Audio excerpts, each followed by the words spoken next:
Pesan mengerikan dari suamiku.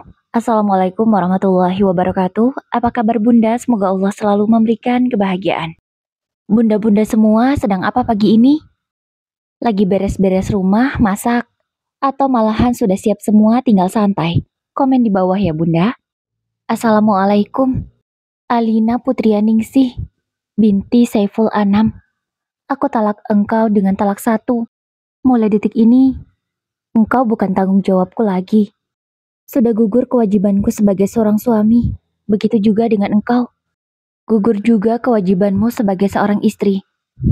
Kuceraikan engkau, karena sampai detik ini, kita belum mempunyai keturunan, dan aku sangat ingin punya anak. Aku sudah mengajukan gugatan perceraian ke pengadilan, dan aku tidak akan menginginkan rujuk denganmu. Bagai ditabrak truk yang melaju kencang, tubuhku seketika terhuyung ke kasur. Rasanya perasaan ini remuk, hancur lebur. Pasti suamiku salah kirim pesan. Atau ada yang sedang memainkan ponselnya? Sedang mengerjaiku? Ini pasti prank kan? Aku berusaha menenangkan diri ini. Karena tak ada masalah di antara kami. Lalu kenapa tiba-tiba suamiku mengirimkan pesan yang mengerikan begini? Pasti Bang Toha bercanda. Kamu ada-ada aja Bang. Bercandanya kelewatan. Kenapa bawa-bawa perceraian? Gumamku. Buru-buru ku telepon dia. Aku ingin meminta penjelasan. Dan aku yakin ini pasti bercanda. Tapi berkali-kali ku telepon. Nomornya sudah tidak aktif. Padahal, baru sekitaran 3 menit dari membaca pesan itu dan aku langsung menelponnya. Berkali-kali aku coba menelponnya lagi. Tapi semua sia-sia. Nomornya tetap tidak aktif. Di ponselku, hanya ada keterangan memanggil, tidak berdering. Itu artinya nomornya tidak aktif. Angkat dong Bang. Dengan cemas, aku masih berusaha menelponnya. Tapi setelah 20 kali mencoba, percuma, tetap saja tidak aktif. Tak habis akal, aku menelpon biasa. Untungnya aku masih ada pulsa. Logo yang bergambarkan telepon itu langsung aku tekan. Namun, hasilnya tetap sama. Nomor Bang Toha di telepon biasa juga tidak bisa. Di luar jangkauan. Kotak-atik ponselku. Mungkin ada nomor lain yang bisa aku hubungi. Oh iya. Syifa, nomor Syifa. Syifa adalah adik Bang Toha. Dia sangat dekat dengan suamiku itu. Pasti dia tahu di mana Bang Toha berada. Alhamdulillah berdering. Dan tak lama kemudian, panggilan dijawab. Sebenarnya, pikiranku masih berpikir positif. Tapi tanganku sudah gemetaran dan dingin. Tentu aku syok. Istri mana yang tidak syok? Tiba-tiba mendapatkan pesan seperti itu dari suaminya. Padahal, tidak ada masalah dan dalam keadaan baik-baik saja. Syifa, di mana Bang Toha? Tanyaku langsung, bahkan aku sampai lupa mengucapkan salam. Apa Kak? Bang Toha? Loh, bukannya Bang Toha kerja ya? Jawab Syifa dari seberang sana. Oh, Bang Toha lagi kerja ya? Ucapku. Karena aku pikir dia sedang ada di sana, tapi ternyata enggak. Jadi Bang Toha enggak ada di rumah ibu ya? Tanyaku memastikan. Aku ingin benar-benar yakin bahwa suamiku tidak ada di sana. Enggak ada Kak, Bang Toha enggak ada di sini. Ada apa ya Kak? Kok kayak kebingungan gitu nyari Bang Toha? Tanya Syifa. Enggak ada apa-apa kok Syifa. Makasih ya. Ini loh tadi, nomor abangmu kakak telepon beberapa kali enggak aktif. Khawatir aja sih. Ya udah, nanti biar kakak telepon lagi. Ucapku berbohong. Setelah itu, kuakhiri panggilan. Namun kali ini aku ingat untuk mengucapkan salam, supaya Syifa tidak curiga. Perasaanku semakin gak enak. Hatiku semakin tidak tenang. Apa yang harus aku lakukan? Saat ini, aku sedang tidak ada di rumah. Aku sedang pulang ke rumah orang tuaku. Karena ibuku sakit. Aku gak mungkin langsung ngomong ke orang tuaku. Apalagi keadaan ibu belum benar-benar pulih. Aku takut kalau nanti ibu malah kumat lagi. Aku harus gimana ini? Aku terus mondar-mandir di dalam kamar. Tanganku semakin dingin. Bahkan, keringat dingin terus bercucuran sebesar biji jagung. Ku seka keringat yang membasahi kening. Begitu juga dengan air mata yang sudah jatuh. Tidak ingin menangis, namun kecemasanku akhirnya membuat air mata jatuh. Kamu pasti bercanda kan, Bang? Kemarin kamu habis ngantarin aku ke sini. Bahkan pagi tadi kita masih chatting baik-baik aja, gak ada masalah. Ku baca ulang pesan yang dikirim oleh Bang Toha. Bahkan pesan pagi tadi juga aku baca ulang. Mungkin aku salah, tapi semuanya benar. Pagi tadi kami masih baik-baik saja. Bahkan dengan manis suamiku itu mengingatkan agar aku jangan lupa makan. Tapi sore harinya, tiba-tiba dia mengirimi pesan yang sangat mengerikan begini. Pesan itu tetap tidak berubah. Masih dengan kata-kata yang sama, tulisan yang sama, bahkan dengan susunan huruf yang sama. Bang, cepat bilang bang, kamu salah kirim. Atau ada yang mengerjaiku. Aku terus berharap. Aku bicara seorang diri. Aku masih terus mondar-mandir bingung tidak tahu harus berbuat apa. Tenang Alina, tenang. Aku berusaha menarik nafas dalam-dalam. Kumuskan pelan. Ku duduk di pinggir ranjang yang terasa dingin. Tiba-tiba kamarku ini terasa hampa. Bahkan ketika melihat langit-langit, seperti berputar. Ku pijit pelipisku yang terasa berdenyut. Tenang Alina, tenang. Istighfar. Aku berkali-kali istighfar. Hingga akhirnya hatiku bisa lebih tenang dari sebelumnya. Sekarang berpikirlah yang jernih. Apa yang harus kamu lakukan? Kamu tidak mungkin berdiam diri di sini. Sementara pesan itu akan terus mengganggu pikiranmu. Akhirnya setelah berpikir sangat yakin, kuputuskan sore ini akan pulang ke kota. Rumah orang tuaku berjarak sekitar 5 jam dari kota.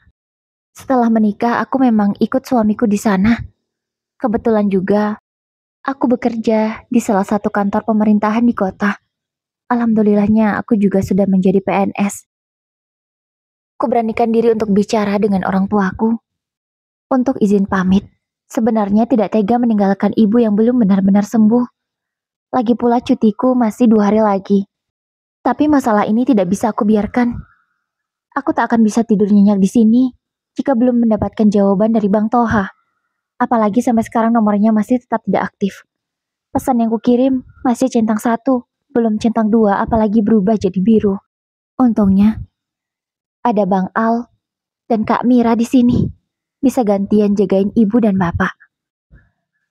Pak, Bu, kataku lembut memanggil mereka. Iya, ada apa Lina? Tanya ibu. Maaf ya Bu, tiba-tiba Alina ada urusan mendadak.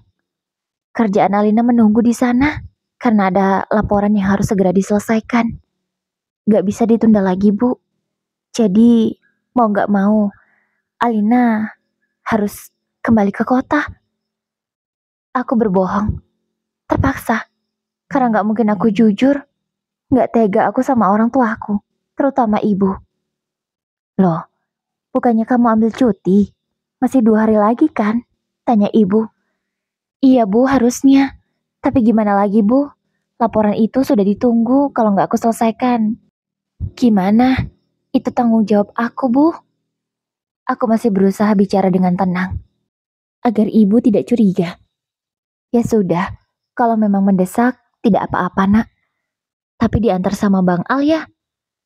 Pasti kamu juga nggak diizinkan kalau pulang sendiri. Ini kan udah sore. Kalau masih pagi gitu, ucap ibu. Gak usah Bu. Alina bisa pulang sendiri. Lagian masih ada kok kendaraan jam segini. Ibu tenang aja ya. Gimana Pak? Ibu bertanya ke bapak, meminta persetujuannya. Kalau memang mendesak, ya nggak apa-apa Bu. Alina biar pulang ke kota. Tapi lebih aman emang diantar sama abangmu nak. Kata bapak. Gak usah Pak. Alina bisa sendiri kok. Insya Allah aman gak ada apa-apa. Toh selama ini juga baik-baik aja kan? Aku pulang dan berangkat sendiri. Aku terus berusaha meyakinkan kedua orang tuaku. Karena kalau diantar oleh Bang Al, pasti dia akan tahu apa yang terjadi sebenarnya. Aku belum siap kalau harus memberitahu mereka sekarang. Loh, ada apa ini Lin? Tiba-tiba Bang Al datang. Ini loh Al, adik kamu mau pulang. Karena ada laporan yang harus dia selesaikan. Jadi harus pulang sekarang. Jawab ibu. Oh gitu, Ya udah, abang antar aja. Kamu nggak usah khawatir soal bapak dan ibu. Abang akan di sini kok. Lagian, abang masih lama masuk kerja lagi, kata Bang Al. Gak usah bang, aku bisa pulang sendiri. Lagian udah biasa kan. Kasian Kak Mira kalau ditinggal, lagi hamil tua. Kalau tiba-tiba Kak Mira melahirkan gimana? Kan tinggal nunggu waktunya. Bapak sama ibu mana bisa? Kataku, untung aja aku punya alasan yang pas. Karena memang Kak Mira sedang hamil 9 bulan. Tinggal menunggu waktunya untuk melahirkan. Iya juga sih. Abang gak berani ninggalin kakakmu jauh-jauh. Apalagi lama. Bang Al terlihat bingung. Aku yakin dia pasti lebih memilih istrinya. Udah bang, di sini aja. Temani bapak ibu dan juga tungguin Kak Mira. Jangan sampai nanti kamu menyesal, kataku, mengingatkannya. Ya udah Delin, tapi kamu yakinkan baik-baik aja. Kalau ada apa-apa langsung telepon abang, ucap Bang Al. Iya bang, siap. Kalau gitu, Alina ke kamar dulu ya, mau beres-beres. Pamitku ke mereka. Iya, jawabnya hampir serentak. Aku segera masuk ke kamar. Ku bereskan beberapa bajuku yang memang aku bawa. Setelah semuanya masuk ke dalam ransel, aku langsung keluar kamar. Aku berpamitan dengan bapak ibu, Bang Al dan juga Kak Mira. Maafin Alina ya bu. Ibu cepat sembuh, jangan banyak pikiran. Alina baik-baik aja. Ibu, jangan sakit-sakitan terus ya bu. Ibu pokoknya harus sehat. Alina mau ditemani ibu terus, ucapku. Iya sayang, kamu juga hati-hati ya nak. Kabarin ibu kalau udah sampai. Dan ingat ya nak, patuhi perintah suami kamu. Karena itu adalah bakti seorang istri ke suaminya. Jangan pernah pergi keluar rumah tanpa seizin suami kamu. Ingat itu, kata ibu mengingatkan. Ya, selalu itu yang ibu ingatkan ke aku kalau aku pulang. Karena ibu tidak mau aku menjadi istri yang durhaka. Dari dulu, ibu memang selalu mengajarkan agar aku menjadi istri yang soleha, baik, dan menjadi kesayangan suami. Dan semua nasihat ibu, aku berusaha melakukannya dengan baik. Namun nyatanya, tetap saja, aku malah tiba-tiba diceraikan. Entah itu pesan sungguhan atau hanya prank. Tapi kalau itu prank, menurutku keterlaluan. Kenapa harus membawa-bawa perceraian? Syukurnya aku berhasil tidak menangis di depan bapak dan ibu. Walau perasaan ini sudah tidak karuan. Aku menunggu kendaraan di pinggir jalan. Untungnya tadi masih ada travel yang bisa membawaku ke kota. Kebetulan sekali, dia sedang ada tujuan ke sana dan berangkatnya sekarang. Sekitar 10 menit menunggu akhirnya datang. Aku langsung masuk ke dalam mobil. Tak lupa melambaikan tangan kepada semua keluarga yang memang masih menungguiku sampai sekarang. Bismillah, semoga perjalanan ini lancar. Di sepanjang perjalanan gelisah semakin melanda. Pikiranku semakin tidak tenang. Terus kulihat di ponsel, namun pesanku masih saja bercentang satu. Rasanya perjalanan ini lebih dari 4 jam. Padahal, kalau kulihat waktu, tetap aja kurang lebih 4 jam perjalanan dari kampung ke kota. Tadi sempat berhenti untuk sholat maghrib. Dan sekarang, sudah menunjukkan pukul 9 malam. Alhamdulillah, aku sudah sampai di rumah. Tepat di depan rumahku. Rumah yang selama ini menjadi naunganku bersama Bang Toha. Rumah yang penuh kenangan. Selama 5 tahun terakhir. Iya, aku sudah menikah selama 5 tahun. Dan memang aku belum pernah hamil. Kami sudah periksa ke dokter. Memang ada masalah di aku. Tapi aku selama ini udah berusaha. Minum vitamin, minum obat, suntik hormon, dan segala apa yang disarankan orang. Semua sudah aku jalani. Tapi memang belum ada hasilnya. Sel telurku kecil. Sehingga sulit untuk hamil. Tapi masih ada harapan. Yang penting sabar. Tapi apakah benar alasan itu yang membuat suamiku mengakhiri pernikahan ini? Kalimat tanya terus berputar di kepalaku. Dari pinggir jalan kulihat rumah dalam keadaan terang. Tapi sepertinya di dalam lampunya belum dinyalakan. Apa Bang Toha tidak ada di rumah ya? Dengan sedikit berlari, aku menuju rumah. Langsung kuturunkan gagang pintu. Tapi hasilnya nihil. Pintu itu masih terkunci. Kemudian ku cari kunci cadangan yang ada di dalam tasku. Di saat panik seperti ini, aku sampai lupa di mana meletakkan kuncinya. Semua tas sudah kugeledah, tapi tidak ketemu. Hingga akhirnya aku teringat bahwa menyimpan kunci di slot kecil di dalam tas ini. Ya Allah, Alina, kamu ceroboh banget. Setelah kubuka slot kecil itu, ternyata memang ada di sana. Langsung memasukkan anak kunci ke lubangnya. Tapi kenapa rasanya sulit sekali? Beberapa kali tidak masuk. Tenang Alina, tenang. Aku berusaha menenangkan diri. Akhirnya bisa juga. Pintu pun terbuka. Benar. Di dalam rumah masih gelap. Tidak ada satupun lampu yang menyala. Persis seperti saat aku tinggal pergi kemarin. Ya, hanya lampu teras yang aku nyalakan. Sengaja, agar tidak ada yang bisa melihat bagian dalam. Bang, di mana kamu, Bang? Aku berusaha memanggil Bang Toha, walau hati ini sudah meyakini bahwa tidak ada dia di sini.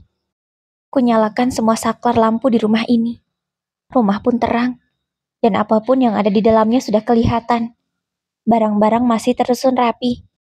Sama persis saat aku tinggal kemarin. Hanya terasa lantai yang sedikit berdebu. Mungkin sudah beberapa hari tidak disapu.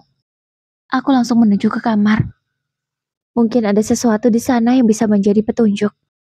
Lemari dalam keadaan terbuka sedikit. Pintunya memang pintu geser, tidak tertutup rapat. Dan itu adalah lemari bagian suamiku. Astagfirullah, bajunya sudah nggak ada semua. Hanya tersisa beberapa pakaian yang memang nggak pernah dipakai lagi oleh Bang Toha. Aku yang tadinya cukup bertenaga, seketika langsung lemas. Aku terduduk di lantai, memandangi lemari suamiku yang sudah kosong. Kamu kemana, Bang? Kamu pergi ninggalin aku? Jadi ini jawabannya. Pesan itu serius. Pesan itu sungguhan. Kamu pasti bercanda kan, Bang? Otakku masih berpikir begitu. Aku masih ingin kalau semua ini bercanda. Tapi mau sekuat apapun aku berharap, jawabannya tetaplah suamiku sudah pergi dari rumah ini. Rumah ini memang kami beli setelah kami menikah. Dari hasil tabungan berdua. Setiap sudut rumah ini berisi kenangan kami berdua. Tak pernah satu sudut pun yang terlewat dari kenangan manis kami selama ini. Iya, tak pernah ada hal buruk yang kami alami selama menikah. Suamiku selalu manis dan romantis. Begitu juga aku. Aku selalu berusaha untuk menjadi istri yang baik. Pengertian pada suami, menuruti keinginannya, mematuhi perintahnya. Tapi kenapa tiba-tiba semua berubah? Secepat itukah? Bang, pulang Bang. Aku masih berharap Bang Toha pulang malam ini. Namun harapan tinggal harapan. Agar lebih tenang, kutunaikan dulu sholat Isya yang sempat tertunda. Selesai sholat, tetap saja tidak ada suara kendaraan suamiku yang belok ke halaman rumah. Entah mengapa juga, malam ini seolah jalanan sedikit lengang dari biasanya. Padahal biasanya selalu ramai meskipun sudah malam. Jalanan tampak sepi, sunyi. Hanya satu dua kendaraan yang lewat. Semakin menambah kesunyian dan kehampaan hatiku. Aku duduk di pinggir ranjang yang terasa sangat dingin. Kulihat ke arah cermin. Apakah salahku? Apakah salah seorang Alina? Sehingga aku diceraikan melalui pesan. Apakah salahku begitu besar? Sehingga suamiku teganya menceraikan tanpa alasan yang jelas. Padahal selama ini, dia tak pernah mempermasalahkan aku yang belum hamil. Dia juga tak pernah menuntut apapun. Begitu juga dengan keluarganya. Iya, aku mempunyai mertua yang sangat baik. Tak pernah menuntutku soal keturunan. Orang tuaku juga selalu mendukungku agar aku bisa segera membahagiakan suamiku dengan memberinya keturunan. Tak ada masalah. Tapi kenapa tiba-tiba aku diceraikan begini melalui pesan singkat? Apa salahku, Bang? Sebesar itukah salahku? Sehingga anak kau jadikan alasan untuk menceraikanku. Aku masih terus memandangi cermin. Kulihat diriku di sana. Menurutku, aku tak begitu buruk. Tapi itu menurutku, aku tak tahu menurut penilaian orang lain. apalagi menurut penilaian suamiku. Kupikir aku sudah cukup mengenalnya selama ini, tapi ternyata tidak. Aku belum tahu dia yang sebenarnya. Air mata luruh lagi. Masih kupandangi diriku yang menangis. Hingga akhirnya aku kelelahan dan ketiduran. Aku bangun setelah mendengar azan subuh. Aku raba kasur di sebelahku. Kasurnya masih dingin. Bantal juga masih rapi. Itu artinya suamiku tidak pulang semalaman. Aku keluar kamar, berjalan ke kamar mandi untuk mengambil wudhu. Semua kenangan terlihat lagi di mataku. Biasanya pagi begini suamiku sudah bangun. Kalau tidak aku yang bangun duluan, dia yang bangun duluan. Dia akan menggendongku ke kamar mandi, meraupi wajahku dengan air yang dingin, sehingga mataku langsung melek. Setelahnya kami mengambil air wudhu secara bergantian. Kemudian, sholat subuh berjamaah. Ya, suamiku lebih sering melaksanakan sholat di rumah daripada di masjid. Aku tahu itu tidak baik. Tapi mungkin dia butuh proses, dan aku menghargai itu. Yang penting suamiku tidak meninggalkan sholat wajib. Air mataku jatuh, beriringan dengan air wudhu yang membasahi wajah. Kenapa sesakit ini? Apakah aku terlalu mencintainya, ya Allah? Ampuni aku yang terlalu mencintai makhlukmu, lebih dari aku mencintai kamu. Aku memohon ampun di setiap sujudku. Memohon ampun kepadanya, karena terlalu sakit ditinggalkan oleh makhluknya. Padahal, kita semua tahu, yang namanya makhluk pasti akan meninggalkan makhluk yang lainnya suatu hari nanti. Kalau bukan dengan kematian, ya dengan cara seperti ini, dipisahkan. Ampuni aku ya Allah jika aku terlalu berlebihan dalam menghadapi cobaan ini. Seharusnya aku tidak boleh begini. Kuatkan aku ya Allah. Berilah hamba petunjuk. Aku hanya butuh penjelasan yang jelas, agar aku tidak terus bertanya-tanya. Karena tidak pantas rasanya. Aku dulu dinikahi secara baik-baik. Diminta kepada orang tuaku dengan cara yang baik. Lalu kenapa sekarang diceraikan dengan cara seperti ini? Itu sangat tidak baik. Itu sangat melukai harga diriku sebagai seorang perempuan. Pagi ini aku tidak mood masak ataupun beberes. Kubiarkan rumah dalam keadaan berantakan. Tidak terlalu berantakan juga. Hanya spray bekas tidurku yang sedikit kusut. Setelah agak terang, kuputuskan untuk ke rumah mertua. Aku ingin tahu jawaban dari sana. Mungkin mereka tahu apa alasan suamiku tiba-tiba menceraikanku. Setengah jam perjalanan, aku sudah sampai dengan naik ojek. Langsung kubuka gerbang yang memang tidak dikunci. Aku berjalan mendekati pintu yang bercat coklat itu. Ku ketuk pintunya 2 kali, lalu diiringi salam. Waalaikumsalam, sebentar. Terdengar jawaban dari dalam. Aku menunggu dengan sangat gugup. Tanganku sudah dingin. Sambil pandangan terus menunduk ke lantai.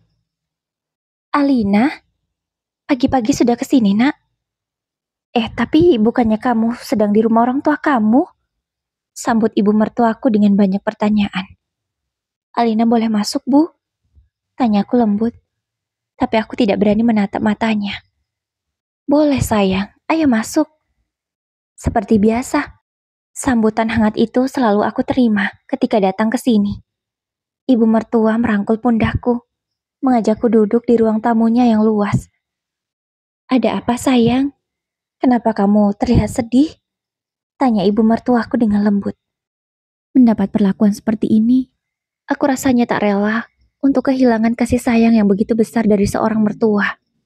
Ibu, kupeluk ibu mertuaku dengan air mata yang sudah jatuh.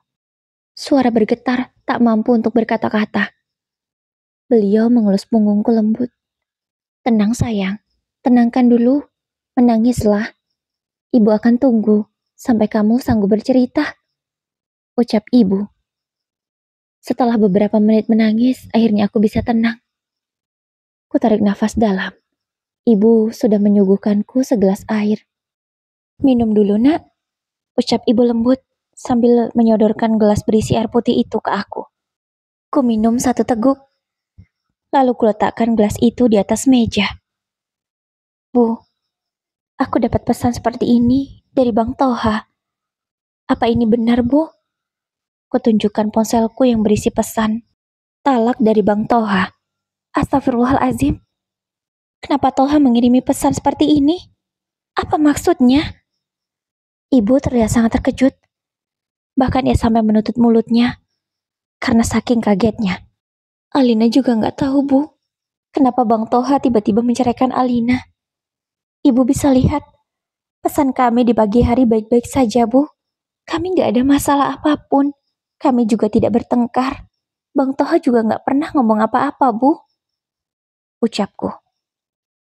Tapi alasan dia karena kalian belum punya anak. Tapi seingat ibu, Toha nggak pernah mempermasalahkan itu. Ucap ibu. Iya, Bu, emang nggak pernah. Nggak pernah sekalipun Bang Toha mempermasalahkan ini. Bahkan dia selalu mendukung pengobatanku, Bu. Mengantarku ke rumah sakit. Mengantarku kemana saja. Agar kami bisa punya anak. Alina nggak nyangka, Bu. Kalau Bang Toha ngomong ini ke Alina melalui pesan singkat. Jawabku. Ada apa pagi-pagi ke sini? Tiba-tiba terdengar suara yang cukup keras. Dan aku sudah hafal kalau itu suara ayah mertua. Pak, sini Pak duduk, kata ibu, mempersilahkan suaminya duduk di sebelahnya. Ada apa, Bu? Tanya bapak. Ini Pak, Toha menceraikan Alina lewat pesan. Ibu menunjukkan pesan di ponselku ke bapak. Oh, kami berdua sama-sama kaget. Karena bapak mertua hanya memberi tanggapan, oh. Kok bapak gitu? Apa bapak tahu kalau Toha menceraikan Alina? Tanya ibu. Tahu? Jawab bapak singkat. Kok bapak diam saja? Kenapa tidak melarangnya? Apa maksud semua ini, Pak? Ibu terlihat emosi. Loh, kenapa, Bu? Memang sudah seharusnya begitu, kan? Lagian, benar tuh kata Toha. Menikah itu salah satu tujuannya adalah punya anak. Lah kalau sudah 5 tahun belum punya anak, kenapa dipertahankan? Lagian sudah jelas kekurangannya di mana? Di Alina.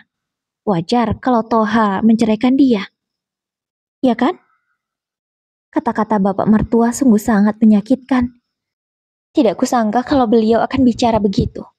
Bapak kok tega sekali? Menantu kesayangan kita ini sedang ada masalah, Pak. Harus kita dukung. Bukannya malah kamu mendukung anakmu menceraikan dia. Kata ibu. Ibu masih membela aku. Meskipun dia sedang bicara dengan suaminya. Bu, kamu itu seorang istri. Harus menurut pada suami. Jangan pernah meninggikan suaramu di hadapanku. Apalagi hanya untuk membela menantu ini. Menantu yang gak bisa kasih kita cucu. Kata bapak dengan nada yang sangat tegas. Ibu langsung terdiam. Yang tadinya membelaku. Seketika ibu mertua langsung tercekat. Tak bisa bicara apapun lagi. Aku mengerti. Beliau tak mungkin melawan suaminya. Tapi Pak, gak boleh dong Pak Toha begini. Kenapa dia menceraikan Alina melalui pesan singkat? Bisa kan kita bicara baik-baik? Kita ketemu dua keluarga besar. Ya selayaknya dulu. Kita meminta Alina untuk menjadi menantu kita. Suara ibu melemah. Bicara dengan lembut ke bapak mertua. Itu juga sudah sah kok, Bu. Tidak ada masalah. Kata bapak dengan sombong. Gak bisa gitu dong, Pak. Ibu meninggikan suaranya 1 oktav. Udah, Bu. Ibu tidak usah ikut campur. Itu urusan anak kita. Kalau memang Toha ingin cerai sama Alina, ya biarkan. Rumah tangga mereka memang tidak bisa dipertahankan lagi. Untuk apa menikah kalau nggak punya anak? Lagi-lagi, bapak mertua membahas soal anak. Udah, Bu. Bapak mau pergi dulu. Kata bapak mertua segera pergi. Setelah bapak mertua keluar dari rumah, ibu melihat ke arahku. Alina, ibu nggak bisa berbuat apa-apa, Nak. Ibu nggak ngerti juga kenapa Toha begini. Terus sekarang Toha di mana? Tanya ibu. Aku menggeleng pelan. Maksud kamu nggak tahu Toha di mana? Apa dia nggak pulang semalam? Kamu pulang dari kampungnya kapan? Sampai di sini jam berapa? Tanya ibu bertubi-tubi. Alina sampai sini jam 9 malam, Bu. Tapi sesampainya di rumah Bang Toha nggak ada. Bahkan lampu masih gelap yang di dalam. Rumah juga keadaannya masih sama seperti Alina tinggal kemarin. Baju-baju Bang Toha juga sudah nggak ada, Bu. Hanya tersisa baju yang nggak pernah dipakainya lagi, yang udah kekecilan. Jawabku. Astagfirullahalazim, Toha. Kenapa kamu tega begini, nak? Apa yang kamu lakukan pada istrimu? Kamu sudah zolim. Ucap ibu sedih. Air mata ibu luruh. Dia memelukku, memeluk semakin erat. Maafkan anak ibu, Alina. Ibu nggak tahu kalau Toha begini. Andai ibu tahu, ibu pasti akan mencegah dan menasihati dia. Ibu juga nggak tahu Toha di mana, nak. Iya, Bu, nggak apa-apa. Biar Alina cari sendiri Bang Toha. Mau bagaimanapun, Alina butuh penjelasan dari Bang Toha, Bu. Alina nggak mau. Masalah ini tidak jelas ujungnya, kataku. Iya, nak. Tapi, kamu mau cari kemana? Mungkin ke kantornya, Bu. Jawabku lagi. Ditemani sama Syifa ya? Biar ibu telepon Syifa suruh pulang. Semalam dia menginap di rumah budenya. Kata ibu. Gak usah, Bu. Alina bisa sendiri. Kasihan Syifa. Pasti dia ada jam kuliah juga. Jawabku. Kamu gak apa-apa sendiri? Aku menggeleng. Nanti ibu akan coba bicara sama bapak, iya nak. Kamu tenang aja. Kata ibu. Air matanya masih terus mengalir. Iya, Bu. Terima kasih. Ibu jangan pernah berantem sama bapak gara-gara Alina ya. Benar kata bapak, Bu. Mungkin kami harus selesaikan masalah ini berdua karena ini rumah tangga kami. Ya, aku tidak ingin rumah tangga mertuaku ikut bermasalah juga karena ibu mertua lebih membela aku. Alina pamit ya, Bu. Mau cari Bang Toha. Ku cium tangan ibu mertuaku dengan takzim. Aku mohon doanya. Hati-hati, Alina. Pesannya. Aku mengangguk dan segera memesan ojek secara online. Menunggu 5 menit, akhirnya ojek yang aku pesan sudah datang. Ke Jalan X ya, Pak. Sesuai rute, ucapku. Baik, Bu. Setelah 20 menit perjalanan, akhirnya sampai di kantor Bang Toha. Di sepanjang jalan tadi aku banyak melamun, memikirkan semua ini benarkah atau hanya mimpi. Tapi sesampainya di kantor suamiku itu, tidak ada mobilnya. Parkiran hanya ada sepeda motor dan satu mobil yang aku tahu itu bukan mobil suamiku. Itu adalah mobil karyawannya. Perusahaan yang bergerak di bidang desain grafis itu terlihat aktivitasnya seperti biasa. Pak, Bang Tohanya ada? Tanyaku ke salah satu karyawan yang kebetulan akan keluar. Pak Toha nggak ada, Bu. Jawabnya. Kemana? Pak Toha sedang izin keluar kota. Jawabnya lagi. Keluar kota? Sudah berapa hari? Sudah 3 hari, Bu. Lagi-lagi dia menjawab. Oh gitu ya. Makasih. Aku segera permisi, karena memang tak ada suamiku di sana. Bang Toha kemana? 3 hari di luar kota? Kalau 3 hari berarti pas aku pulang kampung dong. Bisa jadi pagi dia nganterin aku, terus dia balik lagi ke kota, terus pergi lagi keluar kota. Dia kemana? Sekarang aku benar-benar buntu, tak tahu lagi harus mencari Bang Toha kemana. Nomor ponselnya masih tetap tidak aktif. Sedari tadi aku sudah mencoba menghubunginya tapi nihil. Tega banget kamu, Bang. Kamu cerain aku secara sepihak. Dengan alasan yang gak jelas. Padahal kita baik-baik aja selama ini. Diceraikan dalam keadaan yang baik-baik saja. Tentu lebih menyakitkan daripada diceraikan saat ada masalah. Aku akhirnya memilih menyerah mencari Bang Toha. Biarkan saja waktu yang menjawab. Aku juga sudah lelah. Kesana kemari tapi gak ada hasil. Kuputuskan untuk pulang. Istirahat di rumah. Perutku terasa perih karena memang dari pagi belum makan. Dan ini sudah siang. Sebelum benar-benar sampai di rumah, ku beli sebungkus nasi padang. Yang aku tak yakin bisa menghabiskannya. Tapi daripada aku sakit, Menghadapi masalah sebesar ini aku butuh tenaga yang besar juga. Aku tak boleh sakit. Aku harus tetap sehat. Aku nggak boleh kelihatan lemah. Bisa besar kepala, Bang Toha kalau tahu aku diceraikan, aku hancur begini. Bisa jadi ia akan semakin menginjak-injak harga diriku. Diceraikan melalui pesan singkat saja, sudah sangat membuatku benar-benar hancur. Sesampainya di rumah, ku makan nasi padang itu. Walau yang tertelan hanyalah 5 suapan saja. Ku simpan, ku tutupi tudung saji. Mungkin bisa ku makan nanti kalau sudah selera. Kulaksanakan sholat zuhur yang sudah kelewat setengah jam. Kupanjatkan doa agar bisa mendapatkan jawaban dari semua permasalahan ini. Malam harinya aku ditelepon oleh ibu mertua. Assalamualaikum Alina. Bisa ke sini nak? Toha ada di sini. Mendengar nama Bang Toha, aku merasa senang tapi sekaligus sedih dan kecewa. Apa aku harus ke sana? Tapi ini sudah cukup malam, sudah pukul 9. Maaf Bu, Alina nggak bisa ke sana. Ini sudah malam, jawabku. Alina, bukankah kamu butuh jawaban? Dan Toha sekarang ada di sini, kata ibu. Maaf Bu, sudah cukup harga diri Alina dihancurkan oleh Bang Toha karena diceraikan melalui pesan singkat. Sekarang Alina tidak mau ke sana Bu, hanya untuk mendapatkan penjelasan. Jika memang Bang Toha benar-benar ingin menceraikan Alina, Alina terima.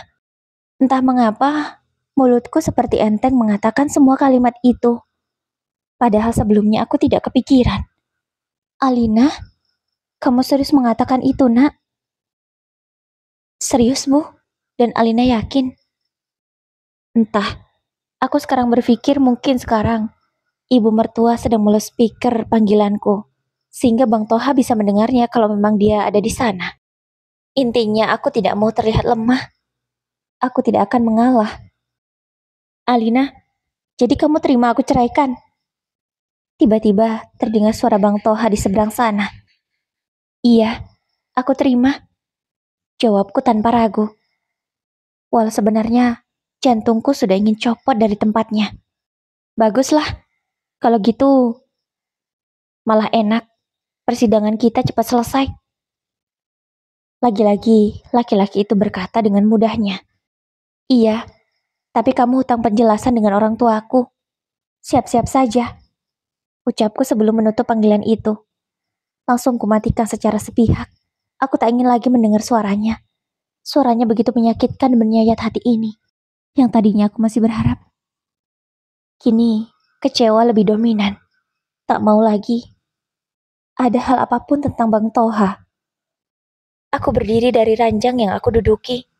Ku buka lemari yang menyimpan baju-baju Bang Toha yang masih tersisa. Semua pakaian itu segera kumasukkan ke dalam kantong plastik berwarna hitam. Rencananya akan kubuang langsung malam ini. Kuletakkan saja di tempat sampah di depan, besok pagi akan diambil oleh para petugas. Bukan hanya itu, sekiranya barang-barang dia yang menyimpan kenangan, turut aku buang juga, supaya aku bisa cepat lupa. Mungkin ini lebih baik. Di hari Senin, aku sudah masuk kerja seperti biasanya. Alina, panggil salah satu teman kerjaku. Rima, ada apa? Tanyaku. Gak ada apa-apa. Kamu kelihatan beda. Kamu lagi gak enak badan ya? Tanya Rima. Masa sih? Biasa aja kok. Mungkin kurang tidur aja kali. Jawabku. Oh gitu ya. Ya udah deh, ayo. Dia mengajakku menuju ruangan kami. Karena memang kami satu ruangan dengan karyawan yang lainnya. Setelah seharian bekerja, akhirnya selesai. Saatnya pulang. Alina, kamu harus bangkit dan siapkan dirimu untuk menjelaskan semuanya pada ayah dan ibumu. Agar semuanya cepat selesai. Iya. Di weekend nanti aku akan pulang kampung. Aku akan menceritakan semua pada orang tuaku. Mau tidak mau aku harus jujur tentang masalah ini karena ini bukan masalah kecil. Akhirnya hari Jumat sore pun tiba. Aku akan langsung pulang ke kampung halaman. Setelah pulang kerja dan bersiap, aku sudah dijemput mobil yang aku pesan. 4 jam perjalanan ku lalui dengan lancar. Kini aku sudah sampai di depan rumah orang tuaku. Aku sengaja tidak mengabari mereka. Ya rencananya mau kasih kejutan. Bukan hanya kedatanganku saja yang menjadi kejutan, tapi kabar yang aku bawa. Assalamualaikum. Ku ketuk pintu rumah itu. Waalaikumsalam. Dan segera ada jawaban dari dalam. Itu suara bapak. Alina, kamu pulang? Kok nggak ngomong-ngomong sih? Nggak ngasih kabar? Kan abangmu bisa jemput. Ucap ayah. Seperti biasa, kalau aku pulang tidak mengabari, ayah akan ngomel. Maaf pak, Alina mau kasih kejutan. Gak perlu dijemput kok. Lagian kan Alina sudah bilang pak, Bang Al tuh di sini aja jagain Kak Mira. Mana tahu nanti Kak Mira tiba-tiba melahirkan gimana? Oh iya pak, ibu mana? Ibu udah sehat kan? Tanyaku. Sudah nak, alhamdulillah. Ibumu ada di kamar. Tadi udah mau tidur, tapi dengar ketuk pintu jadi kebangun lagi, kata bapak. Maaf deh pak, ucapku merasa bersalah. Aku segera menuju kamar bapak dan ibu. Ternyata ibu sedang duduk di ranjang, sambil bersender. Ibu, kupanggil ibu dengan ceria. Alina sayang, ya Allah nak, kamu yang datang. Kenapa nggak ngabarin ibu? Kebiasaan banget deh. Ucap ibu sama seperti bapak ngomel dan marah kalau aku pulang tiba-tiba begini. Maaf bu, kataku. Toha mana? Tiba-tiba ibu teringat dengan sosok laki-laki yang selama ini menjadi suamiku. Aku langsung terdiam. Keceriaanku langsung berubah menjadi muram. Kenapa nak? Ada masalah? Kamu lagi berantem ya sama Toha? Tanya ibu. Enggak bu, jawabku ragu. Terus kenapa Toha nggak ada? Kamu pulang sendirian? Tanya ibu lagi. Aku mengangguk pelan. Ya Allah, kenapa pulang sendirian? Bahaya. Terus suami kamu tahu nggak kalau kamu pulang? Tanya ibu lagi seperti biasa. Karena kepatuhanku adalah nomor 1. Ibu-ibu tenang dulu. Pak, duduk sini pak. Aku meminta bapak duduk di sebelah ibu. Sementara aku duduk di lantai, menghadap mereka. Ada apa Alina? Wajah bapak yang tadinya ceria kini berubah menjadi serius. Begitu juga dengan ibu. Pak, Bu, Alina mau ngomong. Tapi Alina mohon, ibu jangan kaget. Ya, ku genggam tangan ibu erat. Ya tergantung kamu mau ngomong apa, jawab ibu. Intinya Alina mau ngomong sesuatu yang penting, Bu. Tapi Alina mohon, ibu jangan kenapa-napa ya. Aku masih berusaha memohon ke ibu. Iya nak, katakan, ada apa? Ibu sepertinya udah gak sabar. Sementara bapak juga sama namun tidak berucap. Tapi raut wajahnya menunjukkan rasa penasaran yang dalam. Pak, Bu, Alina diceraikan oleh Bang Toha. Kataku dengan takut, namun pasti kalimat itu keluar dari mulutku. Apa? Bapak dan ibu kaget bersamaan. Ibu langsung menutup mulutnya yang menganga besar karena saking kagetnya. Kamu gak bercanda kan? Ibu bertanya. Pasti dia tidak percaya. Aku menggeleng pelan. Maksudnya apa Alina? Kenapa kamu diceraikan oleh Toha? Apa salah kamu? Apa masalah kalian? Tanya bapak. Alina juga gak tahu pak. Alina diceraikan melalui pesan singkat. Buru-buru ku ambil ponsel dan kutunjukkan pesan singkat itu ke bapak. Astagfirullah, ucap bapak setelah membaca pesan dari Bang Toha. Lalu, selama kamu di sana, apa kamu tidak mendapatkan jawaban dari Toha? Tanya bapak. Bahkan kini tangannya sudah mengepal. Aku tahu bapak sangat marah. Aku menggeleng dan kuceritakan semuanya. Dari aku pulang sampai ke kota, hingga akhirnya hari ini aku sampai di sini lagi. Jadi, dia melakukan itu. Kalau begini caranya, besok kita ke rumah orang tua Toha. Bapak nggak terima. Harga diri anak bapak diperlakukan seperti ini. Kalau diminta secara baik-baik, maka dikembalikan juga secara baik-baik. Tidak seperti ini.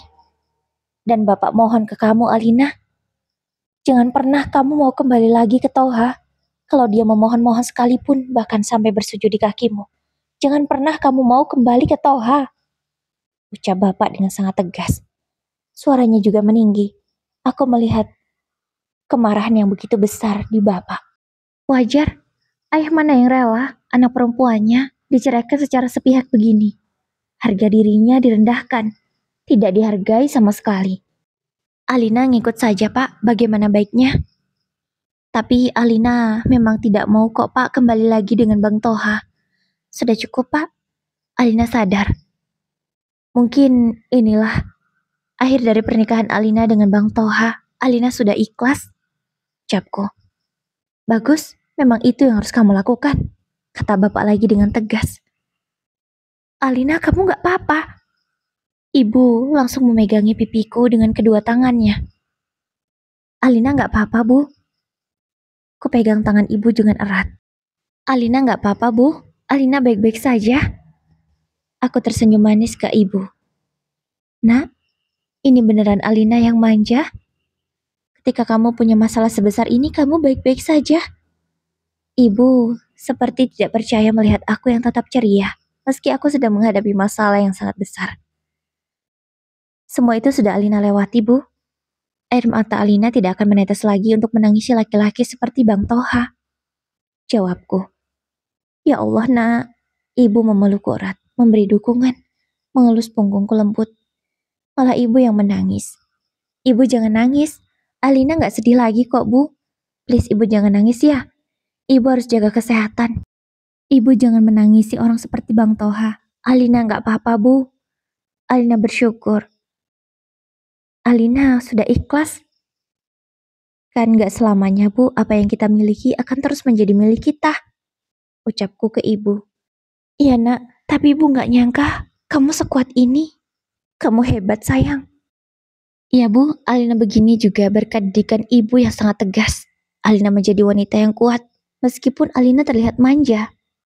Besoknya, kami semua, termasuk Bang Al dan Kak Mira, pergi ke kota untuk datang ke rumah orang tua Bang Toha. Tadi Bapak sudah sempat mengirim pesan singkat ke ayah Bang Toha, Pak Budi. Sesampainya di sana, kami sudah ditunggu oleh Ibu. Assalamualaikum, ucap Bapak. Suara Bapak tapi sudah tidak seramah biasanya. Waalaikumsalam, jawab Ibu mertua dengan lembut. Mari Pak, masuk, kata Ibu mempersilahkan. Kami saling bersalaman. Begitu juga Ibu dengan Ibu Bang Toha. Sekarang kami semua sudah duduk di ruang tamu Ibu mertua yang luas. Begini Pak Budi, langsung saja. Maksud kedatangan kami semua ke sini ingin menanyakan, apakah benar Toha sudah menceraikan Alina? Dan apa alasannya? Kami sebagai orang tua tidak terima jika Alina diceraikan secara sepihak, ditambah lagi hanya melalui pesan singkat. Menurut kami alangkah baiknya, jika memang sudah tidak menginginkan anak saya lagi, Toha mengembalikannya dengan cara yang baik, bukan dengan cara yang seperti ini. Sebagai ayah saya benar-benar tidak menerima. Di mana kelaki-lakian Toha? Sebagai suami kenapa dia begitu pengecut sekali? Kenapa menceraikan anak saya melalui pesan singkat seperti itu? Bapak mengatakannya dengan penuh emosi, tapi suaranya tetap tenang. Maaf Pak Saiful, saya tidak tahu menahu soal ini. Tapi bagi saya setuju dengan Toha. Pernikahan mereka sudah 5 tahun tapi belum dikaruniai anak. Dan anak itu sangat penting dalam pernikahan. Jadi tidak masalah kan jika Toha menceraikan Alina untuk menikah lagi dan punya anak. Jawaban ayah Bang Toha seolah sudah mewakili pertanyaanku selama ini. Jadi maksud Bapak, Toha sudah menikah lagi? Tanya Bapak langsung ke intinya saja. Ya mungkin, karena sekarang Toha sedang di luar kota. Jawab Pak Budi. Oh, kalau memang Toha ingin menikah lagi, tolong, jangan jadi pengecut. Selesaikan masalahnya dengan Alina secara baik-baik. Selesaikan juga pernikahannya, dikembalikan dengan cara yang baik juga. Jangan seperti ini. Seperti laki-laki yang tidak punya harga diri saja. Ucap Bapak emosi. Jaga ucapan Anda Pak Saiful. Anak saya masih punya harga diri. Itu makanya dia menceraikan Alina. Tidak berselingkuh. Pak Budi masih membela anaknya. Ya wajar. Namanya juga anaknya. Pasti dibela. Saya tahu. Mungkin Toha tidak berselingkuh di belakang Alina. Tapi cara dia menceraikan Alina itu tidak wajar. Kita sudah pernah menjadi keluarga. Bukankah seharusnya semua dibicarakan secara baik-baik? Tidak seperti ini. Ibu langsung mendekati ayah, mengelus punggungnya, agar ayah sabar dan tenang. Udah ya, jangan emosi, ucap ibu. Ya sudahlah Pak Saiful, tahu semua sudah terjadi. Lagi pula Alina menerimakan perceraian ini. Satu lagi, Toha juga bilang ke saya, kalau rumah itu Alina ambil saja, dia tidak akan menuntut harta Gonogini sama sekali. Dan tidak ada perlu yang dimediasi. Jadi setelah surat dari pengadilan keluar, tanda tangan, maka mereka sudah resmi bercerai. Ucap ayah Bang Toha sekali lagi. Nada bicaranya masih tetap sombong. Sama sekali tidak ada merendahnya. Tidak menghargai kami yang datang ke sini jauh-jauh. Ibu mertuaku hanya bisa menenangkan suaminya, namun tangan itu segera ditepis, seolah tidak peduli. Baik kalau begitu, kami permisi, kata bapak. Bapak sepertinya tidak bisa menahan amarahnya lagi. Sesampainya di luar, bapak melampiaskan kemarahannya dengan meraup wajahnya kasar. Ya Allah, jangan lagi aku ketemu besan seperti dia, ucap bapak. Pak, kata ibu mengingatkan. Tahu sendiri kan Bu, keterlaluan. Lihat sendiri tadi gimana, kata bapak masih kesal. Udah Pak, yang penting anak kita udah jelas statusnya sekarang. Tinggal nunggu surat dari pengadilan. Ayo Pak, kita pulang ke rumah Alina, kataku mengajak mereka semua. Aduh, tiba-tiba Kak Mira mengadu. Kenapa Kak? Perut kakak kram. Gak tahu nih sakit banget, jawabnya sambil menahan rasa sakit. Mungkin Kak Mira mau melahirkan. Ayo kita ke rumah sakit. Tak jadi menuju rumahku. Kami semua langsung menuju rumah sakit. Keselamatan Kak Mira lebih penting. Sesampainya di rumah sakit, ternyata Kak Mira sudah pembukaan 2. Alhamdulillah. Setelah beberapa jam menunggu, anak Bang Al lahir dengan selamat. Lahir secara normal. Bayi yang dilahirkan juga sempurna, tidak ada yang kurang suatu apapun. Kak Mira juga selamat. Bang Al dengan semangat mengazani anak pertamanya yang seorang laki-laki. Bang Al terlihat sangat bahagia sekali. Sejenak kami semua seolah melupakan masalah yang sedang aku hadapi. Bahkan di otakku sempat terlintas. Jika yang ada di hadapanku ini adalah aku dan Bang Toha, pasti kami sangat bahagia. Namun buru-buru kutepis pikiran itu. Jangan pernah berharap lagi tentang Toha, lupakan dia. Ucapku mengingatkan diri sendiri. Untuk pertama kalinya aku gendong keponakanku yang masih merah itu. Kuciumi pipinya dengan lembut. Ya Allah, bahagia sekali punya anak. Tapi gak apa-apa. Dengan aku yang belum punya anak, aku lebih mudah bercerai dari Bang Toha. Jadi gak ada beban di antara kami, kalaupun kami nanti bercerai. Karena keadaan Kak Mira, tidak ada yang perlu dikhawatirkan, malamnya kami diperbolehkan pulang. Kami pulang ke rumahku tentunya gak mungkin pulang langsung ke kampung halaman. Langsung kusiapkan kamar untuk Bang Al dan Kak Mira. Supaya Kak Mira bisa segera menyambung istirahatnya. Setelahnya aku siapkan kamar untuk bapak dan ibu. Untungnya sebelum aku pulang kampung kemarin, rumah sudah aku pel dan aku sapu jadi masih bersih. Besoknya, ada tamu yang tidak diundang datang. Bang Toha. Bang Toha datang ke rumah ini. Mungkin dia ingin menemui bapak dan ibu. Assalamualaikum, ucapnya. Aku yang membukakan pintu mempersilahkannya masuk. Aku sadar kami bukan suami istri lagi, jadi tak ada sambutan hangat seperti biasanya. Bang Toha langsung duduk di ruang tamu layaknya tamu. Bapak dan ibu juga sudah duduk di sana. Maaf Pak Bu, Toha kesini mau minta maaf. Karena sudah menceraikan Alina dengan tidak baik. Toha kesini ingin meluruskan bahwa Toha tidak bisa melanjutkan pernikahan dengan Alina. Bapak hanya diam sepanjang mendengarkan Bang Toha bicara. Maaf ya Pak Bu, kata Bang Toha. Ya, kami sudah menerima kok. Begitu juga dengan Alina. Bahkan dia sudah sangat ikhlas. Malahan Bapak bersyukur Alina diceraikan oleh laki-laki seperti kamu, ucap Bapak. Bang Toha hanya diam, tidak menanggapi ucapan Bapak. Mungkin tidak tahu juga harus ngomong apa, karena saat ini harga dirinya sedang direndahkan. Mana surat dari pengadilan itu? Tanya Bapak. Karena ternyata Bang Toha sudah membawa surat itu. Aku tidak tahu sih. Atau mungkin Bapak sudah dikasih tahu oleh orang tua Bang Toha tadi sebelumnya. Ini Pak, Bang Toha segera mengeluarkan sebuah map dari dalam tasnya. Alina, cepat kamu tanda tangani, supaya masalah kalian selesai. Bapak nggak mau kalau laki-laki ini lama-lama di sini. Ucap Bapak tegas. Kemudian beliau segera berdiri dan pergi meninggalkan kami. Tinggal ibu yang masih stay. Kalau Bang Al tentu menemani istrinya di kamar, karena pasti sangat kerepotan.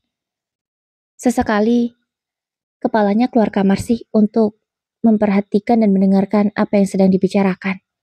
Segera ku tanda tangani surat itu. Lalu ku tutup mapnya, ku kembalikan ke Bang Toha. Udah sana pergi. Tiba-tiba Bang Al bersuara sangat lantang, membuat Bang Toha menoleh ke arahnya. Bang Toha tanpa basa-basi langsung berdiri dan pergi meninggalkan rumah ini. Aku lega, karena ternyata nggak ada rasa berat di hatiku. Aku juga semakin lega karena surat itu sudah keluar, itu artinya aku sudah resmi bercerai. Beberapa hari kemudian, Bapak dan Ibu juga Bang Al dan Kak Mira pulang ke kampung bersama keponakanku. Karena Bang Al harus kerja lagi. Kalau Kak Mira katanya suruh menginap dulu di rumah ibu sampai dia bisa mengurus dirinya sendiri dan juga anaknya. Sebenarnya aku gak tega sih karena perjalanan kan cukup jauh. Tapi mau gimana lagi, mereka gak bisa lama-lama di sini. Rumah di kampung juga gak bisa ditinggal lama-lama. Aku hanya bisa mendoakan semoga mereka baik-baik saja dan selamat sampai tujuan. Waktu terus berlalu, aku masih dengan rutinitas yang sama. Bekerja dan bekerja. Ya fokusku saat ini hanya itu, apalagi kalau bukan kerja. Namun, aku sudah berusaha kuat untuk tidak mencari informasi tentang Bang Toha, malah ada yang memberitahu aku. Rima tiba-tiba datang membawa kabar kalau Bang Toha sudah menikah lagi. Tapi bukan baru-baru ini nikah laginya. Udah 2 bulan. Kalian cerai loh, belum ada 1 bulan, kata Rima. Ya udahlah Rim, emangnya kenapa? Toh laki-laki boleh kan nikah meskipun masih punya istri? Jawabku. Kok kamu biasa aja sih? Kamu gak sedih? Tanya Rima. Aku menggeleng. Hebat kamu Lin, salut aku. Katanya memujiku. Udah gak usah terlalu berlebihan memujinya. Yah, aku harus gimana lagi? Semua udah takdir, aku udah ikhlas. Jawabku. Namun, baru juga masa idahku selesai. Aku dapat kabar lagi. Kalau ternyata wanita yang dinikahi oleh Bang Toha sudah hamil duluan. Bukan hamil anak Bang Toha, tapi nggak tahu anak siapa. Kok bisa dibilang begitu? Ya, karena usia kandungannya sudah 7 bulan. Padahal usia pernikahannya belum ada segitu. Baru 5 bulan. Kalau 6 bulan masih masuk akal, tapi ini sudah 7 bulan. Tentu saja kabar ini cepat menyebar kemana-mana. Kalian sudah tahulah siapa yang akan paling malu di sini. Tentu saja ayahnya Bang Toha yang sangat sombong itu. Dia bangga karena menantunya sudah hamil waktu itu. Tapi sekarang dia malu karena ternyata usia kandungannya tidak sesuai dengan usia pernikahan. Mau dijelaskan bagaimanapun tetap tidak masuk akal. Kecuali Bang Toha melakukannya duluan. Coblos sebelum hari H. Tapi Bang Toha dengan tegas mengatakan bahwa dia tidak melakukan itu sebelum pernikahan karena dia takut dosa. Udah bisa ditebak, wanita itu langsung diceraikan saat itu juga. Dan tak lama setelah berita itu, tiba-tiba ada seorang laki-laki datang kepadaku. Dia datang ke rumah. Seolah sudah biasa saja di sini. Padahal sudah jelas, sekarang kami adalah orang asing yang tak boleh sembarangan. Alina, aku mau minta maaf sama kamu, Lin. Kata Bang Toha. Untuk apa minta maaf? Kamu perasaan gak ada salah? Jawabku. Lin, aku minta maaf Lin, aku menyesal. Ucapnya lagi. Menyesal untuk apa ya? Perasaan kita gak punya masalah apa-apa. Jawabku. Lin, aku tahu kamu pasti kecewa sama aku, Lin. Sekarang aku mau minta maaf. Aku mau kembali lagi sama kamu, Lin. Please terima aku, Lin. Gak bisa, Bang. Semua sudah terlambat. Yang sudah dipisahkan, tak mungkin bersatu lagi. Silakan pergi. Aku mempersilahkan dia pergi. Tak ada lagi pintu di rumah ini yang terbuka untuknya. Lin, silakan pergi atau aku teriak. Ancamku.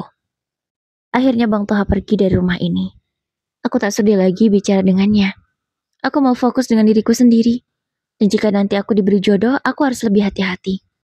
Oke Bunda, kisahnya sampai di sini. Kira-kira perlu part 2 nggak ya? Kehidupan Alina setelah ini? Atau kita ke cerita yang baru? Komen di bawah ya Bunda. Surat terbanyak akan diambil. Terima kasih. Wassalamualaikum warahmatullahi wabarakatuh.